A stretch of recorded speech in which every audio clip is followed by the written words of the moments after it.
Hi, Manan. Hi. Can you quickly take us through your innovative journey of art? So hi, I'm Manan Relia. I am the art promoter and director at Archer Art Gallery. I am an honorary member of the Global Visual Arts Committee at DLC. So basically, I have been at Archer for the last 15 years, and my main goal and target is to make art more accessible and available for everyone. Tell me something about this exhibition of yours that you have created and curated. So currently we have an exhibition, a lovely exhibition of the senior artist Madhvi Parekh at the gallery. She is a self-taught artist, and one of the beautiful things about her exhibition is that she takes traditional folk forms and converts them into her modern take. Just recently, a few months back, Madhvi Parekh and her husband Manu Parekh were the first ever Indian artist to be showcased at a Dior fashion show. So their large works were the backdrop of an entire fashion show that Dior had done. How old were you when you peeked into the world of art? So, growing up, I have always been around artists, but even when I was growing up, a lot of these artists like M.F. Hussain, Bhupen Khakkar, Manu Parekh, and many used to come visit home and stay with us. What was that favorite moment of you with M.F. Hussain? I went to visit him when he was in Dubai once, and he was so thrilled that he had just gotten his new Bugatti and he wanted to show me. He's like, he took me down to his garage and he's like, okay, now here's the Bugatti, go, you can take it for a spin. I was scared, so I did not do that. What's the concept of Archer Art Gallery? So one of the things, as I said, is my main goal is to make art affordable and accessible. There is a lot of stigmatism towards art. There's two kinds of people. One, people believe that art is always very expensive, and the other thing people believe is that they don't understand art. I think neither should be correct. Art should be accessible and affordable by everyone, and that is where what we do at Archer is we work with all these masters and create their limited edition serigraphs to make it affordable for anyone to own a lovely artwork which is signed by the artist. Can we take a sneak peek upstairs? Sure. So upstairs we have our collection gallery. We have over 5,000 artworks in our collection, and we have artworks ranging from as low as 300 rupees to upwards. So that's my goal is, again, as I said, to make people understand that art doesn't have to be expensive. They can own a simple a print of an artist, which is doesn't have to be expensive. What are the different forms of art printing techniques? So art is when it comes to even visual art, it's a very vast subject. You have your painting, you have your ceramics, you have your pottery, you have sculptures, and then you have your printmaking. Printmaking is a very old technique. There is different sorts of printmaking. You have your woodcut prints, you have your etchings, you have your engravings, your steel engravings, even lithography and serigraphy is one of them. Some of these techniques were really not developed as art forms, but more practical, like woodcut print. Earlier, where I'm talking, a few hundred years ago, woodcut print was one way how newspapers were printed.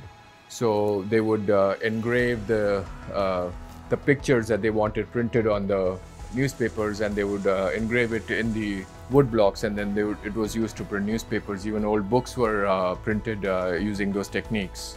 Now artists have taken it over and are making it more and more versatile and printing their prints and artworks using these kind of different techniques. Tell me more about the serigraphic printing art form and show me in your beautiful gallery where it is. So basically, serigraphy is another term for silk screen printing. It is a technique that was developed in China, again for news and other book printing and all of that. It's a technique where a stencil is made, and then on a screen which originally used to be of silk, and that is why it's called silk screen printing. And then ink is passed from that screen onto the paper below. So we use now that technique to print artworks of artists, where just like a painting, for every color that is printed on the paper, a screen is made. if you look around here, these are some of the serigraphs that we made of artist S.H. Raza. So again, these are all done in a limited edition, and the artist has signed each one of them.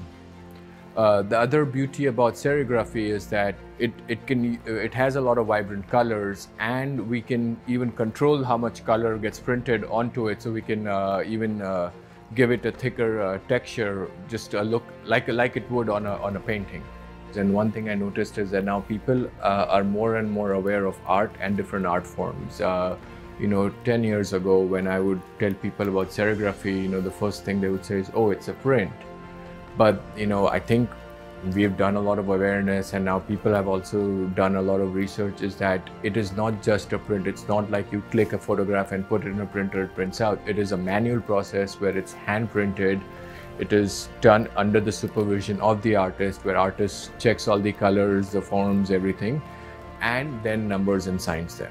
Apart from that, we worked with many different artists that we've done serigraphs. Actually, serigraphy is something that my father studied in, and that's where he fell in love with the process and started doing his own serigraphs.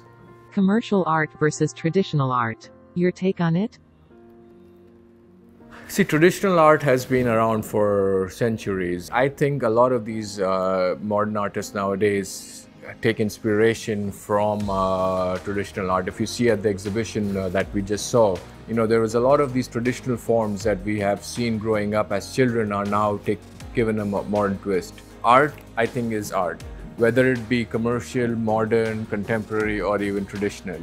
Everyone has their own taste, so I can't say one is better than the other. It is completely a personal choice. Art should be accessible. Your take on it? Art should be accessible. I completely agree. I'll tell you a story. Basically, M.F. Hussain, always believed that his paintings were meant for museums, and it is his prints that would reach more and more people. Paintings are expensive. Only the rich and the uber rich people can afford their paintings. And the problem with the painting is there's one painting, and it's probably sitting in the living room of some rich person in the country, and none of us has access to it. So Hussain, believed in the philosophy and idea of printmaking, and where an edition, basically maybe 100 prints are made of a particular artwork, and that is now accessible. So now you have 100 people who can enjoy and own a Hussain, basically. Low point according to you in the world of art? I think one of the saddest point in the world of Indian art so far has been when Hussain was forced to leave the country. Some of the accusations against him for doing certain kind of paintings were, I think, it's a low point in art. Art is art. It is supposed to be enjoyed. I don't think it should have any political or religious backgrounds. Show me a segment of Ahmedabad in your gallery. So let me show you some of the works that we have created of Ahmedabad by a senior artist here. It's a very contemporary and a modern take on some Ahmedabad monuments that we have here. We have like the Jhulta Minara, we have the Siddhi Sayyid Ki Jali, the famous Gandhi Ashram, and many other monuments of Ahmedabad which are showcased in a very modern and contemporary way. Which art era do you love the most? It's very difficult for me to pinpoint one art because I think art is like depending on the mood I am in, I will like a particular artwork. But if I had to pick one, I think I'll show you over here is these the scroll serigraphs that we have done for Hussain. So in the 50s and 60s, Hussain had the opportunity to go to China, where he worked with the famous scroll painter of China, Qubashi, and even he was inspired by Hokusai.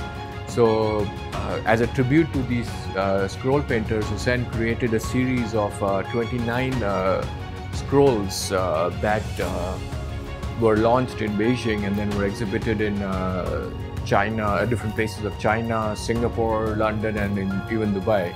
So these are some of those large 7-8 feet long scrolls, and they're actually supposed to be hung like scrolls. And even to tribute them, he has signed his signature in Chinese.